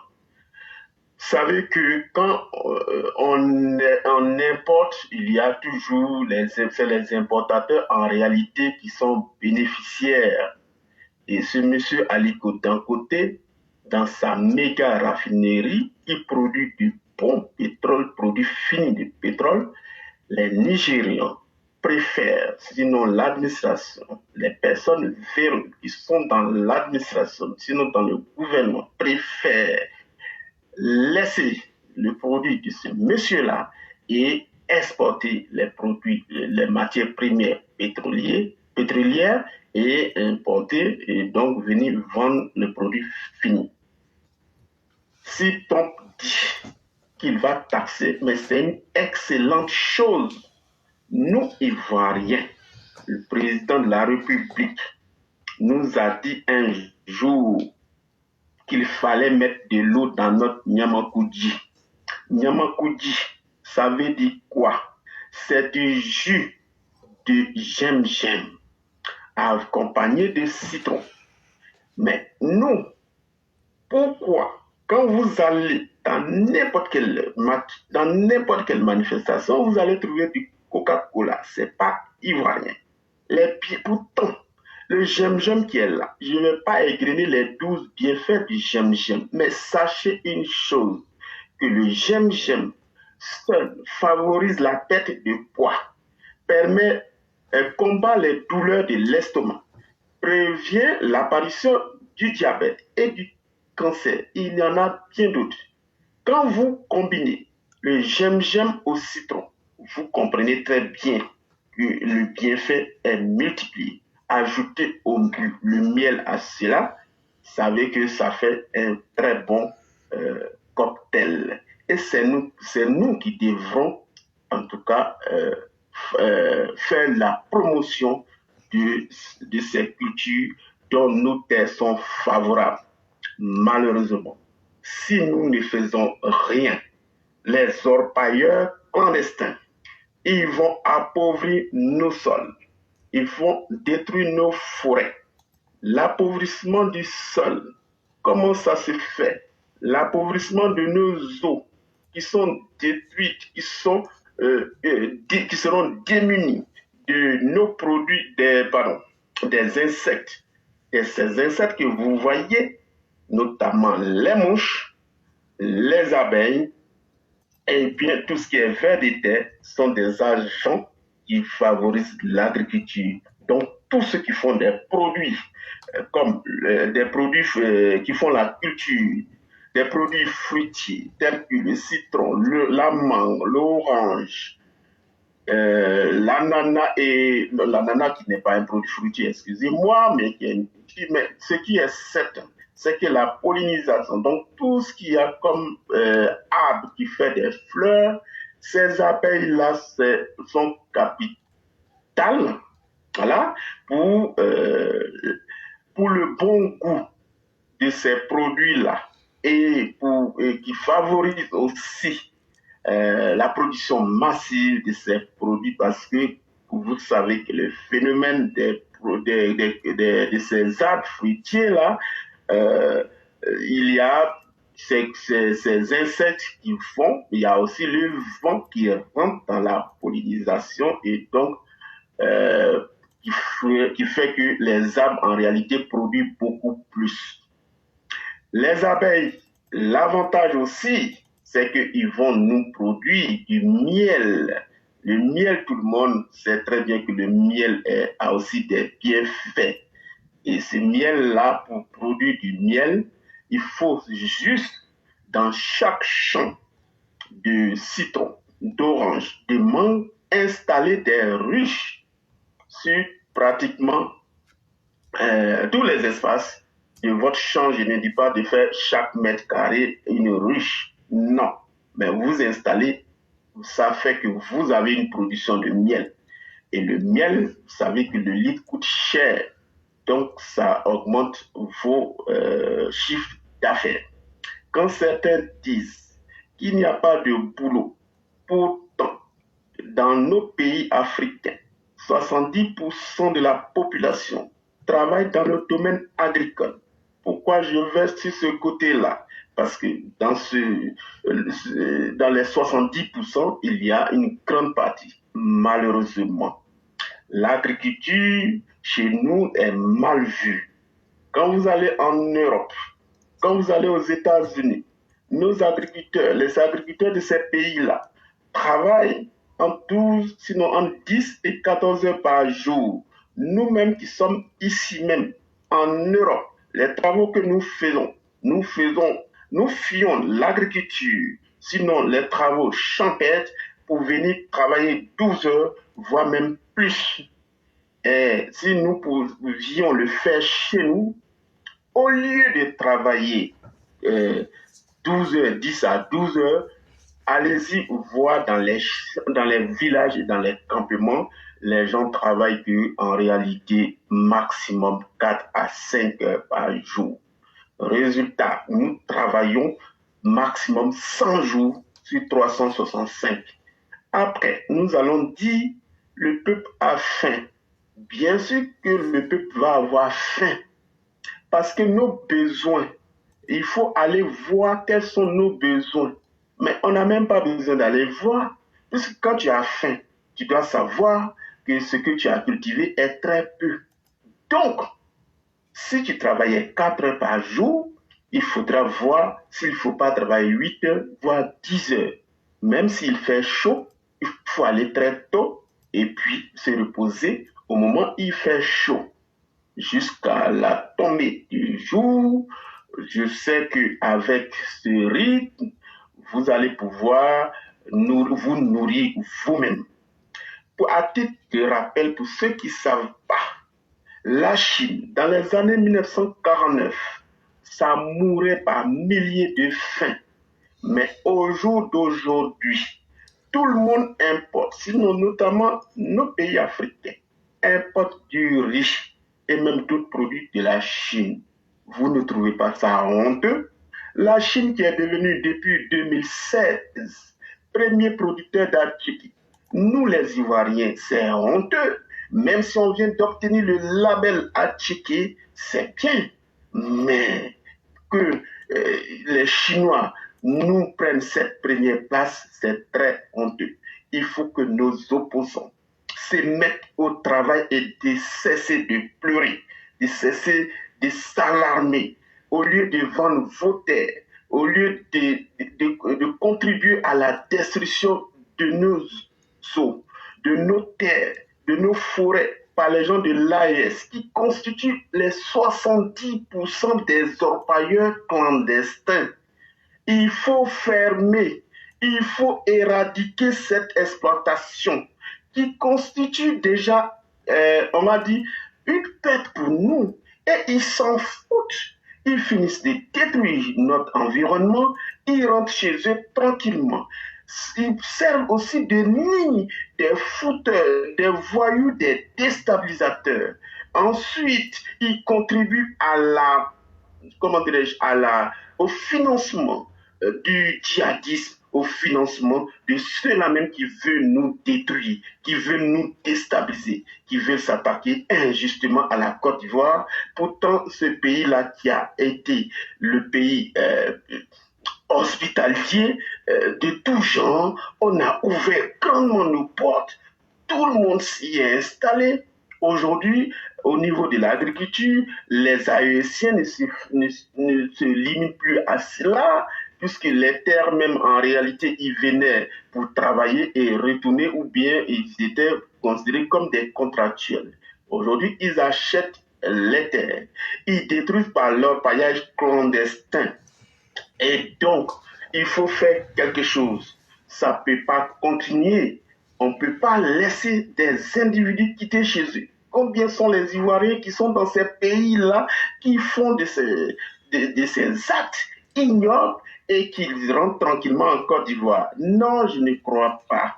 Donc, monsieur l'éclaireur, il faut que les opposants arrêtent de collaborer avec ces individus, malheureusement, qui ont des idées assez très, très mauvaises envers la Côte d'Ivoire. Donc, je vais m'arrêter là aujourd'hui et je vais souhaiter vraiment une excellente journée à toute la population ivoirienne. Et je sens, avant de conclure, je vais remercier infiniment nos forces de l'ordre qui, sur le site de Tanda, ont fait déjà plusieurs descentes, ont détruit déjà pas mal de matériel et il faut en multiplier. Car ils vont et ils reviennent malheureusement par la complicité de nos propres parents. Donc je vais parler des chefs du village, des sous-préfets, des commandants de brigade et jusqu'au ministère, jusqu'aux différents ministères, hein, tout ce qui est eau et forêt, agriculture, construction et autres. Donc c'est tout ce monde-là qui est impliqué et il faudra assurer la sécurité de nos concitoyens. Donc, monsieur l'éclaireur, je vais m'arrêter là. Je vous souhaite une excellente émission. Vraiment, merci beaucoup, cher Aîné. Merci pour tout ce que vous avez dit et surtout merci pour les conseils et surtout merci d'avoir insisté sur différents points. J'espère que ceux qui nous ont suivis ont compris l'utilité même de cette communication. Et comme j'aime à le dire, une chose est de dire quelque chose. Une chose est de prendre la chose au sérieux et de mettre dans sa vie. Parce que quelle que soit la beauté d'une parole, même les paroles religieuses, si elles ne sont pas mises en acte, c'est une perte de temps. Et donc, il faudrait que ce que nous disons ici, si c'est vraiment utile, que les gens implémentent ça dans leur vie, que les gens mettent ça en pratique et puis venir dire vous avez menti ou vous avez dit vrai. Nous ne sommes plus dans le temps de l'amusement où on peut improviser, où on peut s'amuser avec la réalité. Les temps actuels ne pardonnent pas d'erreur. Le monde dans lequel on est aujourd'hui, là, les choses changent vite et aucune erreur n'est pardonnée. Aucune excuse, même l'excuse de l'ignorance n'est pas pardonnée. C'est à nous de nous réveiller. Et le premier pouvoir que chacun peut avoir, c'est aujourd'hui la communication. Si tu cherches la communication, la vraie, pour te libérer, tu l'auras. Si tu cherches aussi la communication pour t'abrutir, tu l'auras. C'est à chacun de faire le choix qui peut l'aider dans sa vie. Et vraiment, merci pour tout ce que vous avez dit. Avec précision chirurgicale, vous avez touché des points pour attirer toutes les couches de la société et même au-delà de notre pays pour que chacun prenne conscience. Vous qui êtes dans les villages, des gens que vous ne connaissez pas viennent détruire vos terres, vous empêchent de faire votre agriculture. Vous êtes assis, vous fermez la bouche, vous les regardez. Mais c'est à qui on fait du mal? C'est à vous-même. Il est temps que vous vous réveillez. Aidez l'État à chasser tous ceux qui sont sur vos terres en train de polluer vos eaux, en train de détruire vos terres au nom de l'orpaillage clandestin. C'est à vous aussi de les chasser de vos terres aussi. Prenez vos responsabilités. On ne peut pas faire le destin de quelqu'un si la personne elle-même ne veut pas participer. Et vraiment, merci beaucoup, cher Aîné. Merci infiniment. Merci du temps que vous avez pris pour faire vraiment ce cours, je dirais même magistral. Et on espère que ça va servir à chacun et à chacune. Vraiment, merci beaucoup. Je vous remercie. Merci. Mesdames et messieurs, officiellement, nous avons terminé avec le direct. Et comme je l'ai dit, à cause du temps, il y a beaucoup de personnes qui avaient voulu prendre la parole, mais elles ne pourraient plus parce que j'ai laissé sur les 1h15 minutes, j'ai laissé carrément les 1h aux 3 personnes en divisant. Et donc, il faut que ceux qui ont l'habitude de parler essayent de comprendre que les choses ont changé. Maintenant, là, les règles seront encore plus rigoureuses. C'est au moment où on dit, voilà, de telle période à telle période, si vous voulez la parole, signalez-vous. C'est dans ce moment-là seulement qu'on va prendre les gens. Et s'il y a du temps qui reste, parce que si vous remarquez très bien, nous sommes à la 15e minute. Il nous reste donc 15 minutes. Donc, je ne pourrai prendre qu'une seule personne. Parce que le temps, c'est le temps, la parole, c'est la parole. Donc, il reste 15 minutes. Et le père Martial était la première personne avant les gens qui ont appelé hors temps. Et donc, c'est à lui qu'on va accorder les 15 dernières minutes pour qu'ils puissent s'exprimer et on va fermer le direct du jour. Vraiment, nous recommandons à tous ceux et toutes celles qui voudraient participer à nos directs de toujours s'inscrire dans le temps qui sera donné. Parce que maintenant, on sera extrêmement rigoureux. J'insiste là-dessus parce qu'il n'y aura pas de retour. Et c'est ceux qui seront dans le temps qui seront pris et c'est avec eux. Parce qu'une fois qu'on trace une ligne conductrice, si on veut dévier, ça change tout le programme et ça mélange les choses.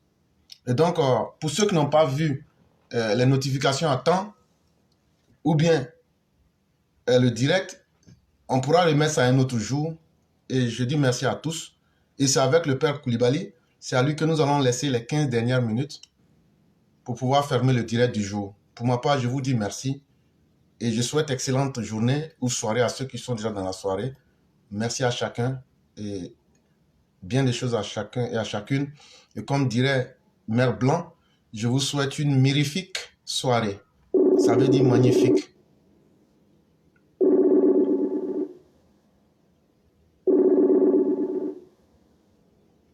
Alors? Allô? Oui, bonjour, cher père. Comment allez-vous? Oui, ça va bien, Clara. Bonjour. Dieu merci. Ça va? Oui, grâce à Dieu, tout va bien. Et la famille? Ça va, par la grâce de Dieu, merci. Ok. Merci beaucoup. Ok. Donc, on va vous laisser les 15 dernières minutes pour vous exprimer. D'accord. Et en même temps, dès que vous finissez, vous faites la conclusion et on va fermer le direct. D'accord. Ok. Merci beaucoup, Clara. Merci pour ce privilège que tu me donnes de conclure aujourd'hui. En fait, bon, j'avais beaucoup de choses à dire, mais comme c'est 15 minutes, je vais aller très rapidement. Je voulais aborder d'abord l'affirmation de Tidjane Thiam qui dit qu'il veut rendre les gens milliardaires. C'est la preuve que vraiment nous sommes devant un populiste d'un autre niveau, quoi. C'est-à-dire que ça me rappelle un jeune homme qui était venu des États-Unis, qui avait dit qu'il allait transformer également des jeunes Ivoiriens en milliardaires. Je ne voudrais pas dire son nom pour ne pas donner l'impression que je veux le fustiger, mais ceux qui m'écoutent, qui sont à Abidjan, savent de qui je parle. Et en fait, le fait même de faire une telle affirmation, c'est d'abord la preuve que c'est du négationnisme politique. Ça veut dire quoi? C'est comme si le pouvoir qui est là n'arrive pas à vous permettre d'avoir de la richesse. Moi, si j'arrive, je vais vous donner de la richesse. C'est la première idée que ça peut donner comme impression. Mais en réalité, c'est la preuve même que c'est un illusionniste. Parce que ceux qui l'écoutent vont penser qu'il parle de tout le monde, mais en fait, il parle d'une élite. Mais de quelle élite? Ce n'est même pas ce qu'ils veulent faire croire que c'est aux entrepreneurs s'adresser. Ce n'est pas aux entrepreneurs s'adresser. Les entrepreneurs, la plupart des entreprises, il y a beaucoup d'entreprises en Côte d'Ivoire qui sont milliardaires, qui n'ont pas attendu que lui, Tidjane Thiam, arrive d'abord en Côte d'Ivoire pour être milliardaire. Et puis en plus, il dit en dollars. Bon, c'est encore plus grave. Ça montre que c'est vraiment un vrai populiste, c'est un vendeur d'illusions. Parce que le produit intérieur brut même de la Côte d'Ivoire, c'est combien? Pour que lui puisse faire en sorte que les gens soient milliardaires en dollars. Mais en réalité, il s'adresse à ses propres militants, puisqu'en réalité, il est venu pour rétablir le pouvoir de l'oligarchie PDCI qui a existé jusqu'à la chute de Bédié. Donc, en réalité, c'est à ceux-là qui s'adressent et leur demande de s'efforcer. C'est le même genre de discours que Gbagbo tient quand il dit « si je reviens au pouvoir, je vais vous distribuer l'argent ». C'est la même chose. Il n'y a aucune différence en réalité. Dans le fond, ce sont les mêmes genres de propos. Des gens qui vendent des illusions au peuple, qui exagèrent ce qu'ils considèrent même comme des erreurs du passé, en fait, qui nient les progrès qui ont été réalisés actuellement par le pouvoir du président Ouattara.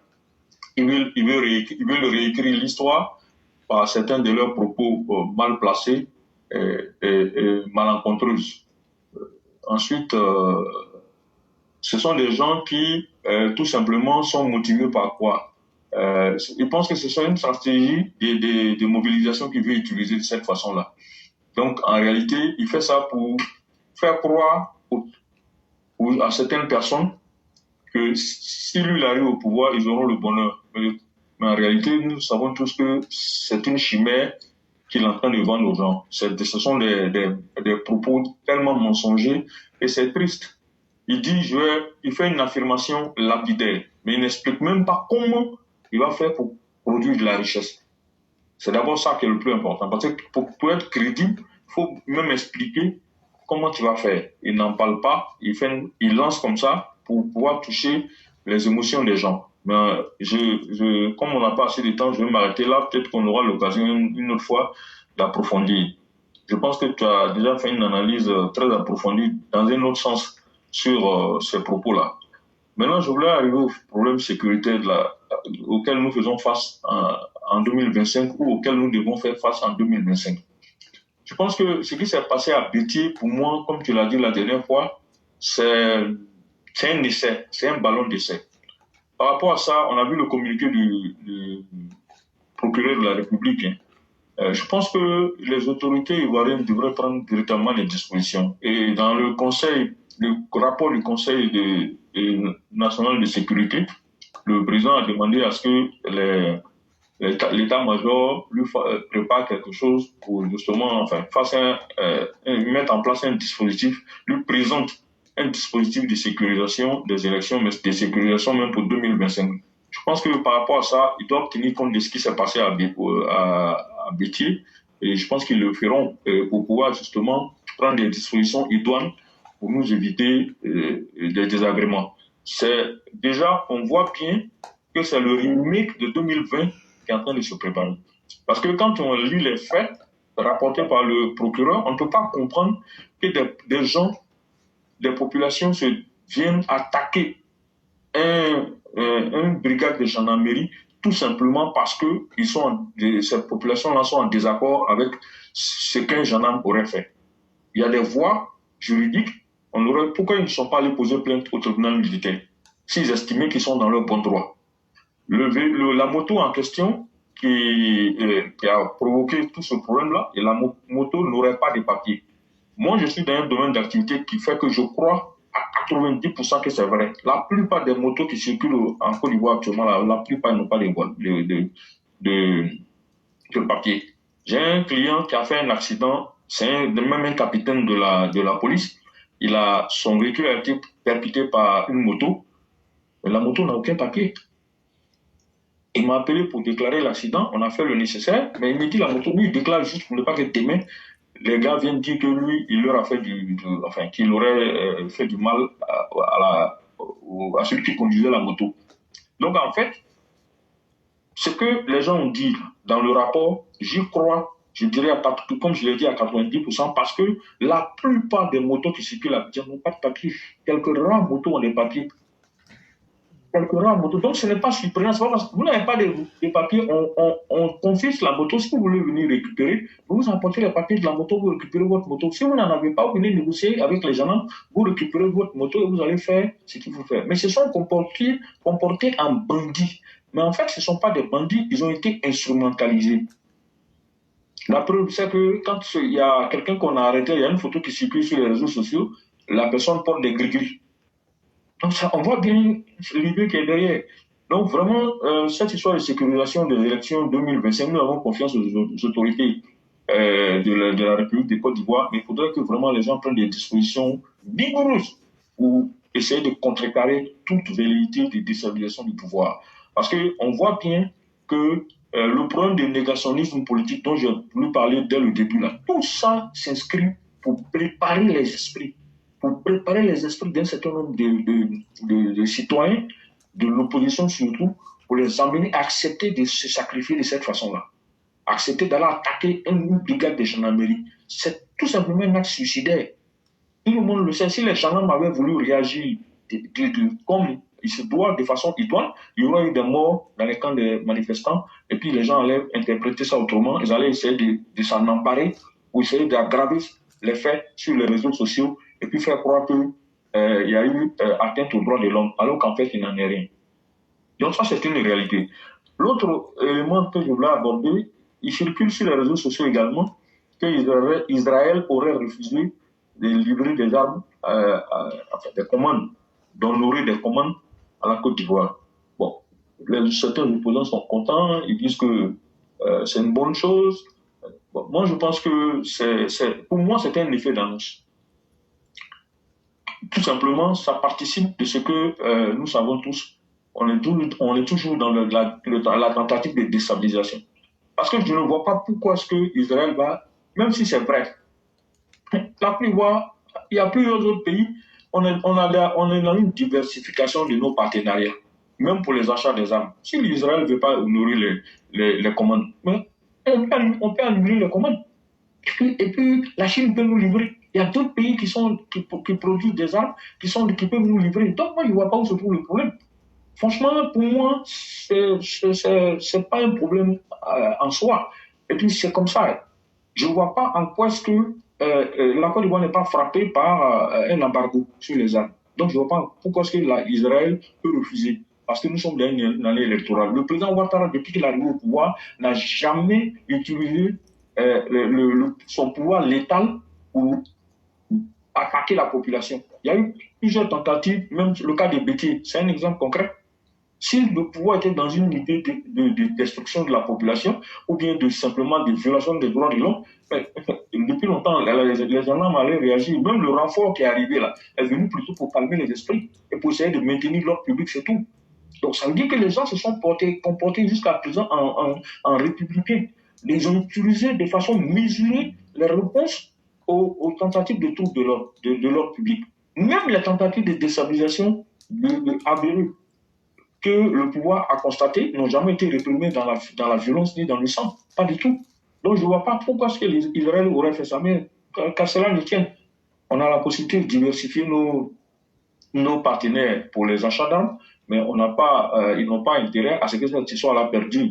Bon, je pense que pour moi, ça peut être une pression venue de l'extérieur pour une raison ou une autre. Ça c'est mon point de vue, hein, parce que tout est possible. Quelqu'un peut faire une pression. On connaît la position de la France aujourd'hui vis-à-vis du pouvoir actuel.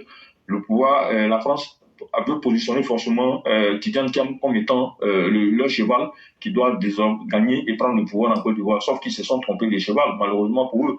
Parce qu'on a vu le même exemple en France là. Ils ont imposé Macron. Aujourd'hui, la France est dans la gadoue. La France a tous les problèmes. La France n'a jamais connu autant de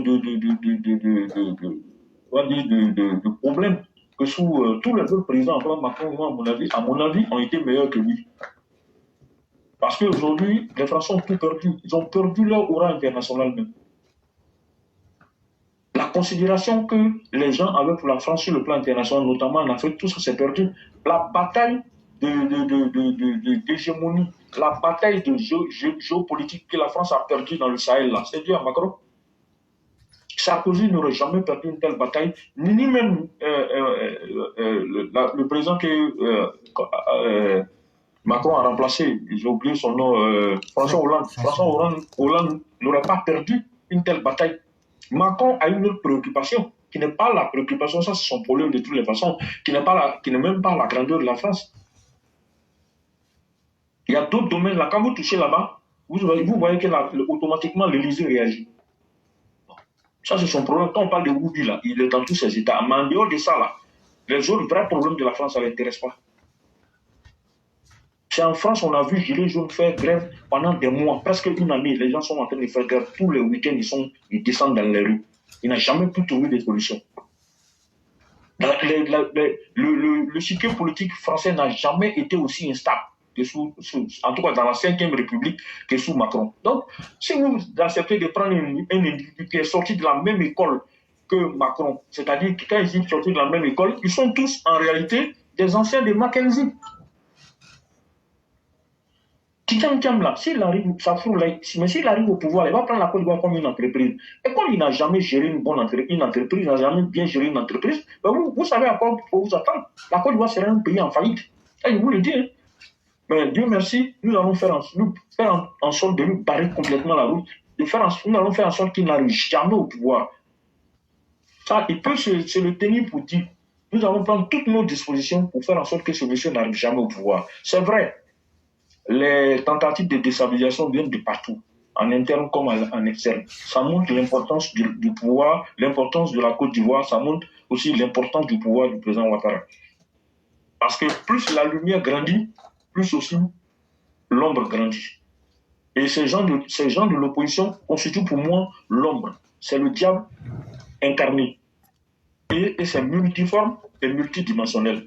Mais tout ça, comme ce pouvoir à la baraka du peuple, compte tenu du fait que le pouvoir donne des solutions aux problèmes du peuple, je pense que nous allons pouvoir solutionner tout ça dans cette année 2025. Les élections de 2025, là, quand ça va finir, là, on va passer à une autre dimension par rapport à l'évolution de notre pays. Et les gens comprendront qu'il faut magnifier ce grand homme qu'est le président Ouattara. C'est que la Mauritanie, le prix qu'on lui a donné à Mauritanie, là, ce n'est que le début. Il y aura encore d'autres prix. Le président Ouattara sera reconnu, non seulement dans la sous-région, mais il sera encore reconnu mondialement. Nous le savons. Parce que ce monsieur-là, Dieu va le faire en sorte que le monde entier l'a magnifié sur le plan économique, mais le monde entier, le monde politique va le magnifier également. Non seulement en Côte d'Ivoire, mais il sera magnifié dans la sous-région et en Afrique et dans le monde entier. Il est même déjà magnifié en Afrique puisque l'agenda 2063, là, c'est à lui qu'on a confié. Donc, voilà un peu éclairé. Je suis déjà à 15 minutes. Je vais chercher à conclure. Je te dis merci pour l'opportunité que tu nous donnes chaque fois de prendre la parole et de pouvoir nous exprimer, de donner nos points de vue. Je voudrais inviter les uns et les autres. Quand je vais chaque fois regarder la nouvelle page TikTok, je suis un peu choqué négativement. Je vous dis parce que j'ai l'impression que les gens ne se sont pas suffisamment abonnés. Bon, certains racontent qu'ils ne savent pas comment faire. Mais le lien existe sur la page d'éclaireur. Si vous pouvez suivre les directs d'éclaireur, c'est que vous pouvez aller récupérer le lien là. Vous n'avez pas à vous fatiguer. Cliquez simplement sur le lien. Ça va vous emmener directement. Moi, c'est comme ça que j'ai fait pour m'abonner sur la page. Mais si vous allez pour faire les recherches dans la barre de TikTok, vous allez avoir du mal à trouver. Ne vous fatiguez pas. La meilleure façon ce que je vous conseille humblement, c'est d'aller sur la page d'éclaireur, chercher le lien et puis de cliquer dessus. Tout simplement. Si vous faites ça, automatiquement vous allez être abonné.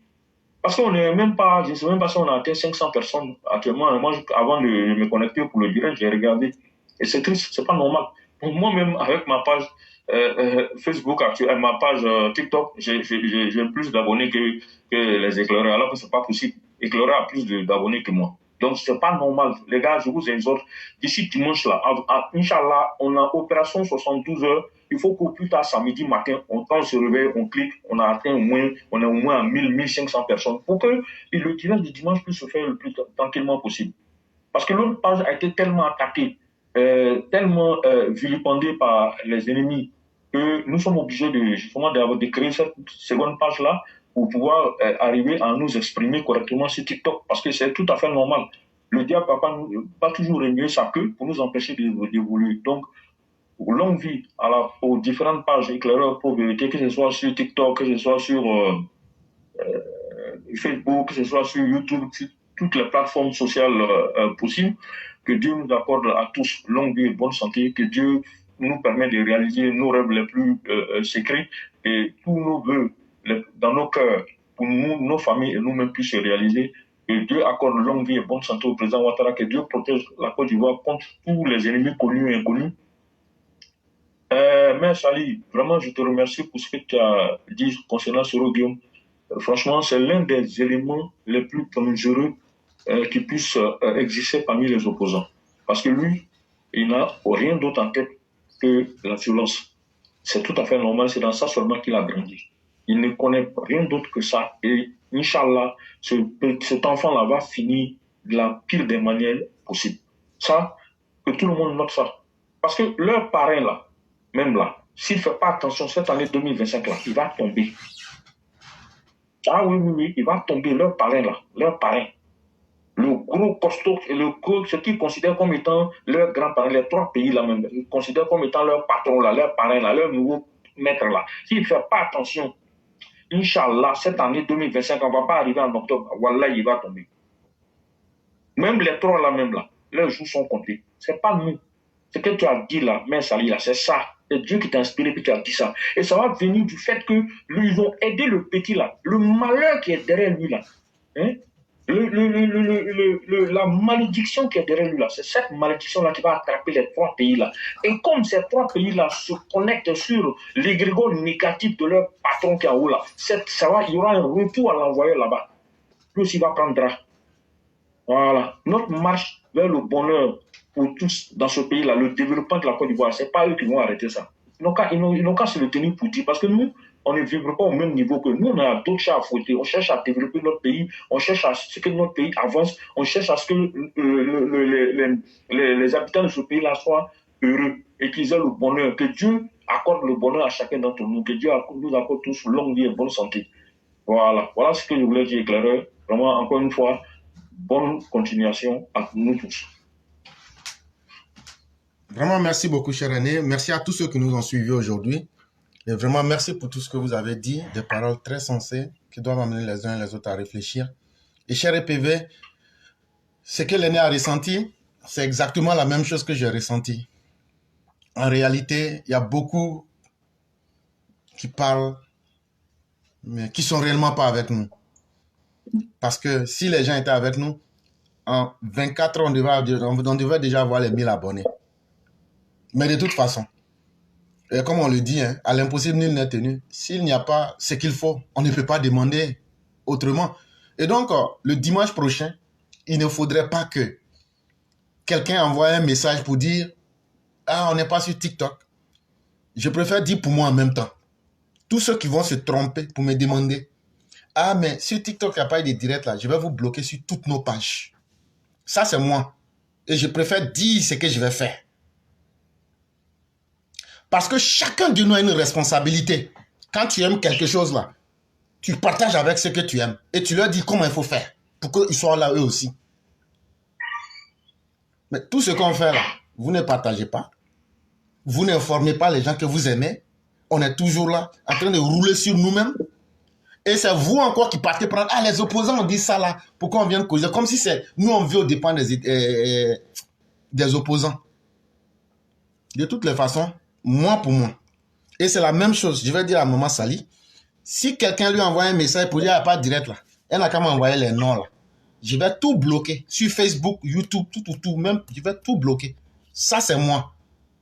Et donc, je préfère dire ça. Là, comme ça, on va faire diminuer le nombre. Et comme ça, ça va être plus difficile qu'on soit sur TikTok. Quand on va faire ça, peut-être que les gens vont s'abonner. Mais une chose est évidente. Si en tout cas on fait ce dimanche sans être capable de lancer le direct, ça ne sera pas la faute de ceux qui animent. On a fait plus que ce qu'on pouvait et on a expliqué de la manière la plus simple et on a présenté toutes les stratégies à tout le monde. Et même le direct, depuis, ça va faire 4 jours aujourd'hui, on met dans les commentaires, il faut cliquer simplement, comme le père a expliqué, on a déjà tout donné. Et on ne peut plus rien donner encore.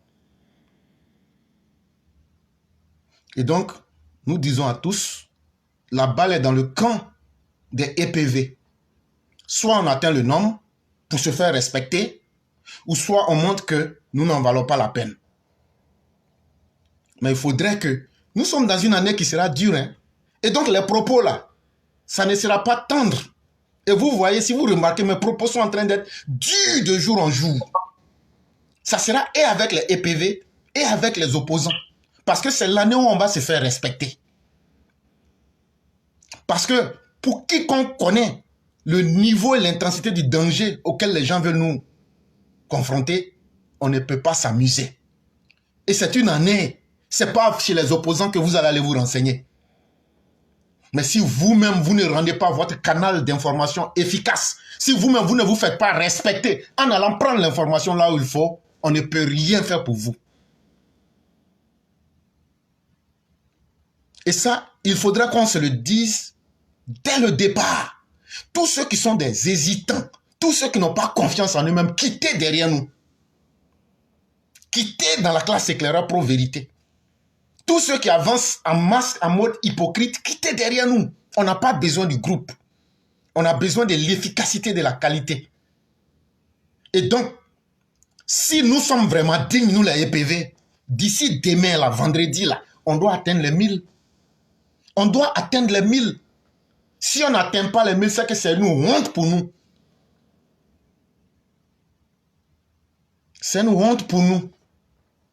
Depuis dimanche jusqu'à maintenant, il y a des gens, moi je me suis abonné. Quand toi tu t'es abonné là, tu as montré ça à qui d'autre pour s'abonner? Chacun de nous connaît au moins 10 personnes. Tu peux envoyer au moins dans 10 WhatsApp ou même dans 10 Messenger. Si 100 personnes font ça là, ça fait déjà les 1000. Si on arrive à avoir 300, plus c'est qu'elle là, on approche. On ne peut pas avancer sans stratégie, cher EPV.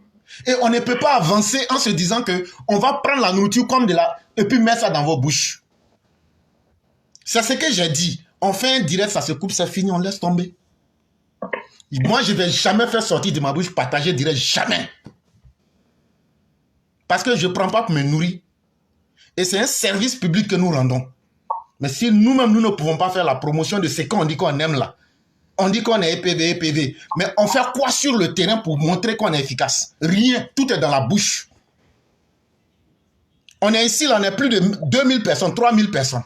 Prenons seulement 1000 personnes. Et donc, c'est de l'hypocrisie. Mais nous, ça ne nous affecte pas. Hein? Parce que Dieu merci, nous, on n'a pas besoin de ça là pour vivre.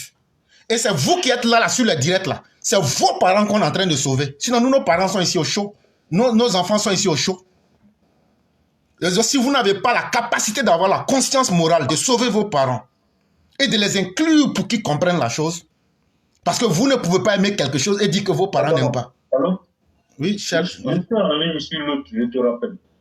Et donc, les messages ne seront même pas là pour tourner en rond. Cher mère Sali connaît, si jusqu'à demain samedi, on n'a pas atteint les 1000 abonnés, on ne fera pas de direct. Et le lundi prochain, je ne ferai pas de direct. Et juste d'ailleurs même bon, jusqu'à ce qu'on atteigne les 1000 abonnés, si à partir du lundi, on n'a pas atteint les 1000 abonnés, le lundi prochain, on ne fera pas de direct. On va attendre le jour qu'on va atteindre les 1000 abonnés sur TikTok là. On va lancer le direct simultanément. Là, comme ça, là. Les gens vont s'abonner. Les hypocrites qui sont parmi nous là, ils vont s'abonner là-bas aussi. Ça veut dire, on est là aujourd'hui vendredi. Demain, c'est samedi. Non, aujourd'hui, c'est jeudi. Vendredi, samedi. Si le dimanche matin, non, le samedi, on s'est réveillé, on n'a pas atteint les 1000 abonnés. Dimanche, on n'a pas atteint les 1000 abonnés. Le lundi, là, il n'y aura pas de direct. Mardi, il n'y aura pas de direct. Jusqu'à le jour où on va atteindre 1000 abonnés, là. On va dire, bon, comme on atteint les 1000 abonnés maintenant, on va tester ensemble. Là, tous les hypocrites qui aiment nos émissions, là, vous les hypocrites, là, vous allez vous abonner sur notre page TikTok aussi. Il y a une solution à tout, hein. Quand on fait la solution du respect, là, c'est le respect. Mais quand vous voulez qu'on quitte dans le respect, on quitte dedans. Donc, vous les hypocrites qui êtes là, allez vous abonner à cette page. Et comme ça, je ne parle pas de tout le monde. Parce qu'on ne peut pas être 2000, 3000 personnes et dire que non, en plus de combien de jours, les choses n'avancent pas. Et donc, on va obliger les gens par la force à atteindre les 1000 abonnés. Et donc, à partir de la semaine prochaine, si on ne veut plus de direct sur toutes nos pages, si on n'a pas atteint les 1000 abonnés, on va donc attendre. Quand on va atteindre les 1000 personnes là, on va dire, bon, merci, il faut allumer le direct. On va connecter et puis on va faire le direct pour vous dire, comme maintenant les hypocrites se sont associés à nous et on les a obligés à faire ce qu'on voulait, maintenant on va lancer les directs. Là, je crois que quand on va se parler comme ça, on va atteindre nos objectifs. Donc, cher père, vraiment, merci beaucoup. On va vous souhaiter une excellente soirée et bien des choses à toute la famille. Allez, à bientôt. Merci beaucoup.